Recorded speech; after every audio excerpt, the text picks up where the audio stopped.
주셨으면 좋겠습니다. 우리 저기 배충식 총장님이 뭐 하실 말씀 있었어요? 네, 취임을 축하합니다. 감사합니다. 네, 기본이 강한 글로벌 혁신 선도대학을 주창하고 나온 가이스 총장 배충식입니다. 오늘 말씀 주신 모든 이 세븐시드가 사람이 필요합니다. 그리고 대통령님께서도 모두 발언해서 미래에 우리가 강국이 되려면 과학기술이 강해야 되고 결국은 과학기술 우수 인재가 있어야 이 모든 분야를 받쳐주는 겁니다. 게다가 지금은 AI와 에너지의 대전환이 일어나고 있는 시기여서 교육 그 자체도 그리고 실험실 연구도 AI를 이용한 완전히 새로운 페이스에 혁신적인 모드로 들어가고 있습니다. 그래서 교육 혁신 그리고 실험실도 아까 저 인재양성 말씀하셨는데 포스코에서 오토노머스 랩 같은 새로운 개념의 랩들도 들어가 줘야 되고 그래서 인재양성을 위한 그 획기적인 그 사회 문화 정책적인 변화를 부탁을 드리고요. 특히 저희 4대 과기원 같은 경우는 사극 삼특의 중심에 하나씩 있기 때문에 여기에 지역 협력까지 하면서 이제 인재들이 골고루 퍼지는 그런 역할도 있고 그런데 제가 이제 부탁드리고 싶은 거는요. 저희가 미래 기술을 하려다 보면 이게 추격형이 아닌 선도형을 하려다 보면 굉장히 다양한 종류의 새로운 것들이 생기는데 학교에 마저도 규제가 사실은 상당히 많습니다. AI 일을 하려다 보면 데이터 트랜스퍼를 하는 것부터 시작해서 저희 학교 드론도 못 띄우거든요. 그리고 실험실에서 벌어지는 일 그리고 굉장히 다양한 종류의 리빙 랩에 해당되는 실증 실험을 할 때도 규제 때문에 못하는 것도 많아서 이런 그 고급 과학기술 인재들이 교육받고 선행 연구를 하는 데서는 샌드박스를 좀 넓게 크게 해주셨으면 그러면 저희가 앞서가는 미래기술의 그 천병 역할을 할 수 있겠다 말씀드립니다. 네. 그 학교에 드론을 못 띄우는 거는 이해하겠는데 그 고장 나가지고 학생들 머리에 떨어지면 총장님 엄청난 그 대가를 치러야 될걸요? 물론 방책은 다 마련해 놓고 하는 겁니다. 학교 면적이 넓고 공간이 있으면 특정 구역을 제한해서 또 있는 사람들 출입 못하게 하고 아니면 안전장치를 하고 하는 방법도 있긴 하겠죠. 하여튼 하나의 예인데 너무 일률적 규제 때문에 연구 활동에 제약을 받고 있다. 네, 그 규제 개혁위 쪽에다가 한번 필요한 규제 완화 또는 해제 내역을 정리를 해가지고 한번 상의를 해보십시오. 네, 그렇게 하겠습니다. 그럼 뭐 어디든 마찬가지고.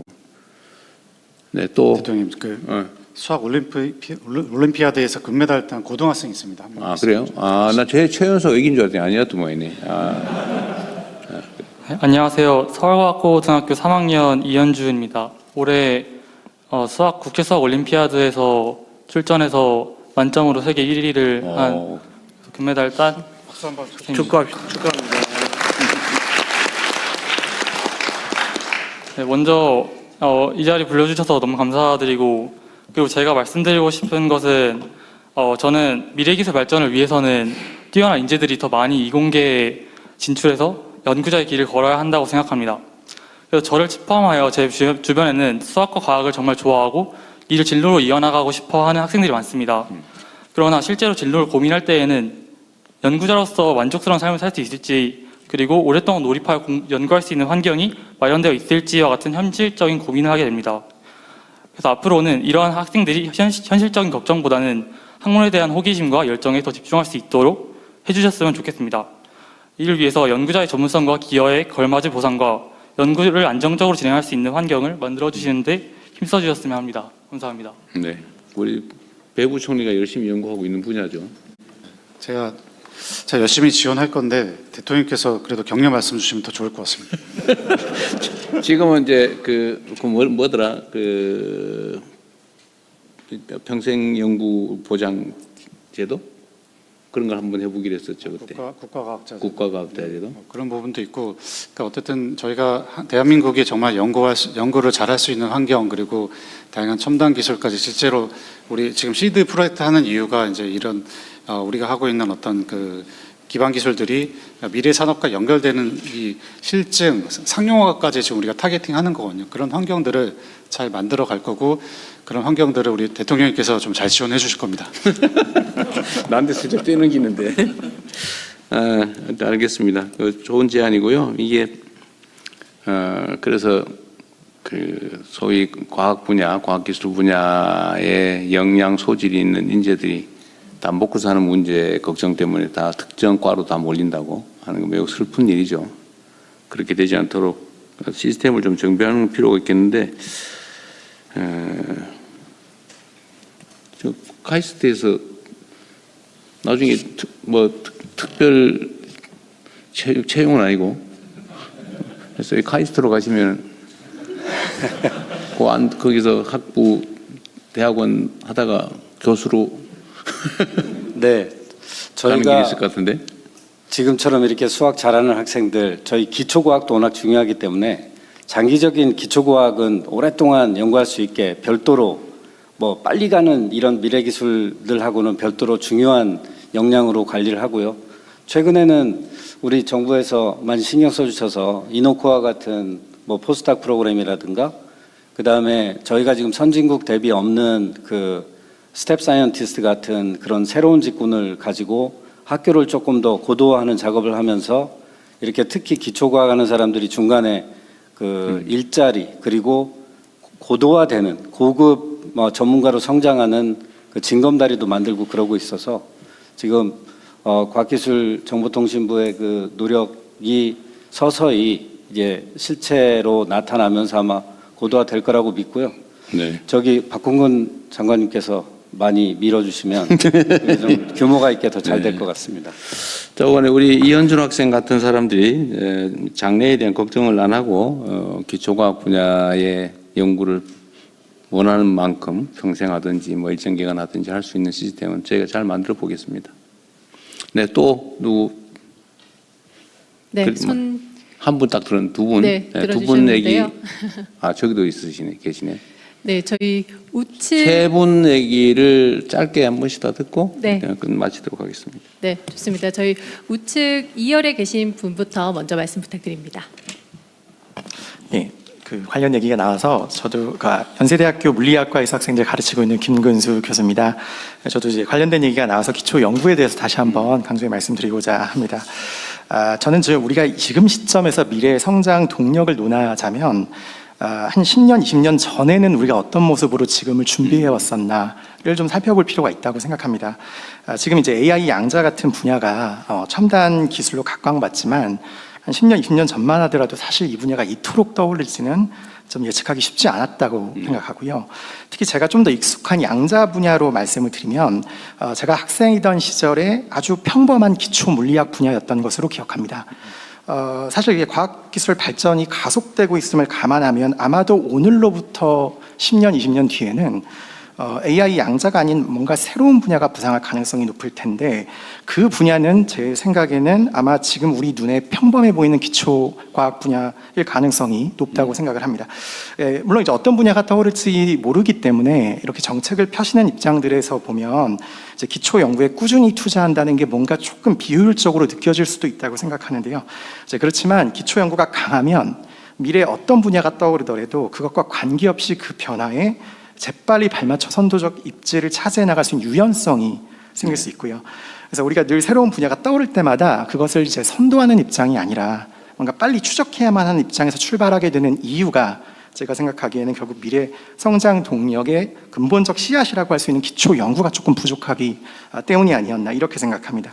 그래서 이제 과학기술 선진국에서는 제가 지금 말씀드린 이런 부분을 잘 간파하고 있기 때문에 이제 현재 각광받고 있는 전략 분야에 투자하는 것과 동시에 뭔가 이제 연구자 주도형 기초 연구에도 이제 상당히 투자를 아끼지 않고 있는 것이 아닌가 이런 생각이 들고요. 그래서 이제 분야와 관계없이 이렇게 대체 불가한 우리가 뭐 엔진 같은 걸 생각한다면 오히려 강한 기초 연구라는 말씀 드리고 싶었고 관련해서 이제 연구자 주도의 이제 연구비 포션이라든지 아니면 이제 대학의 이제 필요한 블락 펀딩이라든지 이런 부분들에 좀 더 신경을 많이 써주셨으면 하는 당부입니다.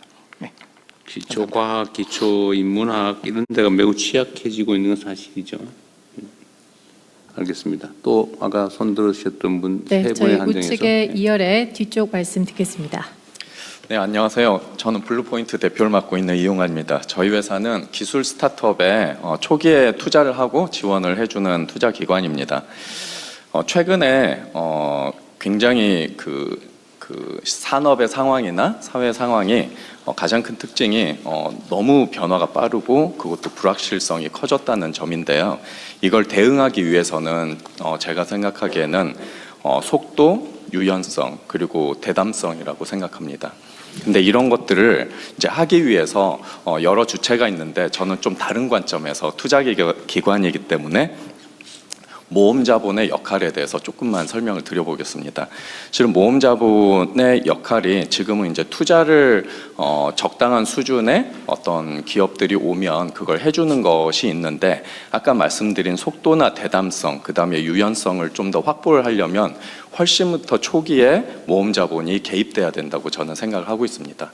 예를 들면 이런 우수한 연구자들이 또는 그 결과물을 가지고 창업을 해도 이런 것들이 이제 사업화되는 과정에서 연구자들끼리 보는 시장과 또 미래가 또는 훨씬 더 다를 수가 있거든요. 그래서 그런 것들을 처음에 산업의 전문가는 물론이고 모험 자본이나 이런 투자가들의 좀 적극적인 그런 지원이나 개입이 필요한 상황이라고 생각합니다. 그 이유는 기술 스타트업은 이 기술이 어려울수록 그리고 대담할수록 손익분기점을 달성하는 기간이 저 미래 뒤로 유예될 수밖에 없습니다.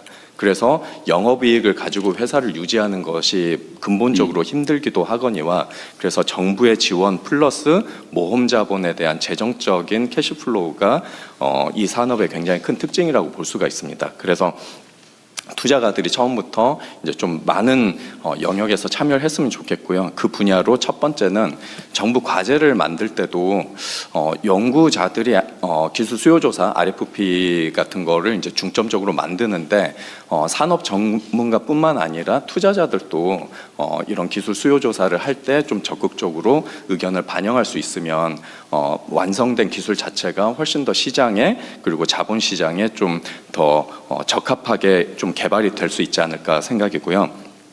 그다음 두 번째는 이게 이제 더 적극적으로 개입하는 경우가 이제 해외에서 많이 나오고 있는데 투자자가 스스로 투자 기관이 스스로 스타트업을 만드는 경우입니다. 컴퍼니 빌딩이라고 하는데요. 최근에는 이런 사례들이 해외적으로 한 2,000여 개의 기관들이 이제 만들고 실적들이 나온 게 통계적으로 나오고 있습니다.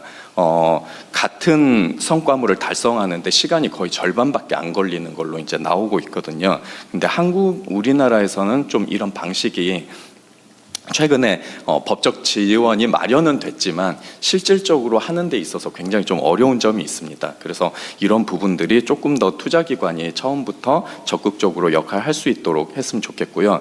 마지막으로 기술에 대한 스타트업은 실은 금융의 본래적인 특성과 굉장히 상반된 게 많습니다. 예를 들면 금융에서는 단기 시간에 좋은 금융 수익을 올리는 게 좋거든요. 그래서 시간이 짧을수록 좋다는 게 이제 금융의 근본적인 원리인데 이런 기술 스타트업은 굉장히 좀 시간이 오래 걸립니다. 그래서 어떻게 보면 좀 되게 좀 이제까지 굉장히 소외돼 있었고 최근에 와서야 이제 금융이나 모험 자본이 관심을 갖게 됐고요. 이거를 좀 다르게 말씀드리면 아까 장관님께서도 말씀하셨지만 R&D 지금 그 자금도 투자형으로 좀 연계해서 이렇게 좀 지원하시겠다는 말씀도 하셨고. 실제로 이 모험 자본이 기술 기업에 투자될 때는 굉장히 좀 장기적인 방식으로 설정돼야 되는데 지금은 그런 사례가 거의 없었습니다. 그래서 좀 장기적으로 설정된 자금과 여기에 참여하는 자본가들에 대한 좀 베너핏을 설계를 해주면 좀 더 훨씬 좀 이런 좀 그 변화무쌍한 대응하는데 도움이 될 것 같습니다. 감사합니다. 어쨌든 공공의 역할이 지금까지는 지원 아니면 융자, 뭐 2차 보존 등등 요 두 가지였는데 그 중간 형태로 아까 말씀하신 대로 이렇게 모험 투자 지원보다는 낫겠지만 위험성은 다 감수하는. 물론 당연히 장기 투자하고 지원은 아예 주고 끝나는 거니까. 근데 그 중간 형태면은 뭐 장기적으로 투자하는 게 아무 문제가 없겠죠. 네, 그건 뭐 저희가 잘 준비해 보겠습니다. 네, 또 한 분 마지막으로 아까 손 들었던. 네. 네, 안녕하십니까. 저는 한양대학교 과학기술정책연구소에서 연구교수로 일을 하고 있는 박주희라고 합니다. 저는 일단 과학기술정책, 그 중에서도 이제 R&D 혁신과 기초연구정책을 연구하는 연구자입니다. 앞서 그 총장님께서도 말씀을 주신 것과 마찬가지로 제가 대학 연구 현장에서 체감을 해보면 국내 대학 연구소는 여전히 좀 교원과 대학원생 위주로 중심으로 돌아가고 있습니다. 이제 그러다 보니까 학생이 졸업을 하면 그동안 쌓인 연구 역량이나 노하우가 연구소에 남지 않고 떠나는 경우가 굉장히 많습니다. 선진국의 연구 중심 대학 같은 경우에는 아까 언급 주셨던 것처럼 스텝 사이언티스트나 박사후 연구원, 저 같은 연구 교수들이 이제 연구 인력이 함께 연구를 하고 그 지식이 축적이 되고 다시 그 성과가 교육으로 이루어지는 이런 선순환 구조가 있습니다. 이처럼 우리 대학도 안정적인 연구 조직과 그리고 인력 구조를 갖춘 연구 중심 대학으로 발전할 수 있도록 정부 차원의 이런 기반 구축 마련이 필요하다고 생각합니다. 감사합니다. 네, 제가 그 하나 좀 뭐 물어볼게요. 일단 뭐 아까 주 발표자들이 지방에 있는 에너지 공대 또 아까 포항 공대였던가요? 그 지금 예를 들면 지방 대한민국의 제일 심각한 문제이고 과제는 하여튼 수도권 집중. 수도권 집중의 여러 가지 뭐 원인들이 있긴 하지만 서울 근처로 가야 일자리도 생기고 교육받을 기회도 생기고 좀 뭐 사람 사는 것 같은 환경에서 삶을 누릴 수 있다 뭐 그런 거거든요. 근데 그 중에 예를 들면 아까 여기 에너지 공대 나주에 있는 거죠. 나주에 이번에 학생들 지원율은 엄청 높았다고 그러대요.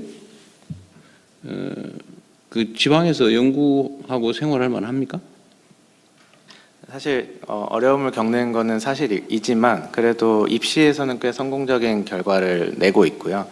그다음에 이 지역적인 불리함을 극복하기 위해서 되게 학교 차원에서 노력을 많이 하고 있는데 특히 저희는 일단 교원이나 포스닥의 연봉에 굉장히 신경을 많이 쓰고 있고 그래서 다른 지역보다 훨씬 많이 책정을 해서 그런 거에 불리함을 좀 상쇄시키는 노력을 하고 있고요. 그다음에 나주는 아시다시피 에너지 관련 기업들이 다 모여 있습니다. 그래서 나주에서만 할 수 있는 연구들이 있습니다. 그래요? 나주의 인프라를 써야 되고 나주의 데이터들을 다 융합할 수 있는 지역 특화를 굉장히 좀 전문적으로 육성을 하고 있어서 그런 부분에서 좀 불리함을 많이 극복하고 있다라고 생각을 하고 있습니다. 에너지에 관계된 특히 전기 에너지에 관계된 연구소 아니면 뭐 관련 기업들, 네. 스타트업 뭐 이런 것들이 많이 몰리는 편인가요? 네, 일단 한국전력공사 본사가 있고요. 전력계통 운영하는 전력거래소, 한국전력의 그 자회사들, 데이터를 다루는 KDN, 그리고 에너지공대, 그리고 여기에 같이 협업을 하는 어떤 산업단지의 중소기업들 다 몰려 있습니다. 역량 있는 고등교육기관이 어쨌든 지방 도시 활성화에는 꽤 도움이 되는 모양이군요. 만약에 거기 학생이 지금 몇 명이에요? 학년별로? 저희 한 학년에 100명 정도 100명. 되고요. 네, 그 인원수를 많이 늘리면 어때요? 그럼 인원수를 늘린 만큼 사실 교원이랑 교직원 수가 같이 늘어나요. 물론이죠. 네. 네, 비용이 많이 들 거다. 네. 수요는 충분히 있을 것 같아요. 수요는 충분히 있다고 생각합니다. 카이스트도 마찬가지죠. 지금 우리가 걱정이 뭐냐면 예를 들면 소위 이과의 소질이 있는 또는 역량이 있는 학생들이 다 돈 벌기 좋은 안정적으로 돈 벌기 좋은 데로 다 몰리더라. 네. 라는 게 제일 큰 걱정거리잖아요. 뭐 최근에 한두 회사에 좀 완화되는 것 같긴 한데. 네. 그 문제를 해결할 길이 뭐 학교 계시니까 정확하게 잘. 저희는 이제 창업 교육을 매우 혁신적으로 뭐 해왔지만 훨씬 더 할 계획이고요. 지금 학생을 늘리는 건 아마도 한계가 있을 겁니다. 그러니까 인구가 점점 줄고 있는 상황에서 시설 문제도 있을 네, 테고. 학생을 늘리는 것보다는 학생들을 고급화하고 그리고 이 학생들이 가는 앞으로의 그 진로가 다양화되고 특히 창업을 할 수 있는 역량을 가진 사람들의 소질을 개발하고 대학원생들도 그 학교 안에 산업체를 끌어들여서 협력 연구를 하면서 신속하게 이제 현장 연구를 함과 동시에 거기에 창업거리가 있다는 거를 알게 되면 이제 창업하는 사람도 대기업 가는 사람들만큼이나 늘어나게 될 거고 사실은 지금 중국이 그렇거든요. 중국에 비하면 우리가 그게 워낙 떨어지기 때문에 그 창업 교육에 대한 강조를 굉장히 하고 있고 저는 그걸 혁신적으로 바꿀 계획입니다. 네. 그 제일 중요한 게 이제 엄마들을 설득하는 건데 저희가 이제 엄마들 설득하는 교육, 그 다음에 초중고등 학생들한테 어려서부터 그 마인드가 생기게 한 아웃리치까지 하는 전주기적인 교육으로 창업 교육도 좀 혁신적으로 바꿔나갈 계획입니다. 네. 카이스트가 소위 과학기술 관련 대학 중에서 창업이 제일 많다고 네. 하긴 하더군요. 예, 상대적으로 가장 많고 잘하고 있습니다. 그래도 중국보다는 10분의 1이라서 훨씬 더 많이 해야 10분의 된다고 1 밖에 생각하고 안 된다고요? 있습니다. 인구 대비로 보면 대략 그 정도 됩니다. 학생 대비로 보면. 학생들 대비로 하면. 그러니까 단위 학생 수로 봤을 때 중국이 10배라는 뜻입니다. 그러니까 100명의 학생 중에 중국이 10명이 창업하면 우리나라는 1명이 한다고 보시면 됩니다. 그렇다고요? 비율이 그렇다. 네. 알겠습니다. 뭐 좀 들어보고 싶은 얘기는 많은데 너무 시간이 많이 지연돼서 여기서 마쳐야 될 것 같네요. 네, 열띤 토론 감사합니다. 이제 아쉽지만 행사 마무리하겠습니다. 대통령님의 마무리 말씀 듣겠습니다. 네, 저는 뭐 정리해서 드릴 말씀은 이미 다 드렸기 때문에 추가적으로 하는 건 생략하고 하여튼 현장에서 연구하고 개발하고 또 생산하고 수출하고 하는 이 과정에서 많은 어려움들이 있을 텐데 정부의 방침은 지금 아까 발표한 것처럼 명확합니다. 전통 제조업도 중요한데 그 기반 위에서 미래 첨단 산업에서 우리가 다른 나라들보다 앞서가야 한다. 추격하는 게 아니라 이제 선도자가 되어야 되고 선도자가 되기 위해서는 교육, 연구, 개발에 국가의 역량이 훨씬 이전보다는 많이 투입돼야 되겠죠.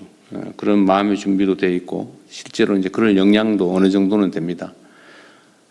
현장에 계신 여러분들께서 그 길을 제시하면 정부에서 적극적으로 지원하고 함께하겠다는 말씀을 드립니다. 고맙습니다. 네, 감사합니다. 정부는 오늘 주신 의견을 토대로 내실이 있는 정책을 만들어 그 결과를 성실히 공유하도록 하겠습니다. 이상으로 오늘 행사 마치겠습니다. 대통령님께서 먼저 이석하시겠습니다.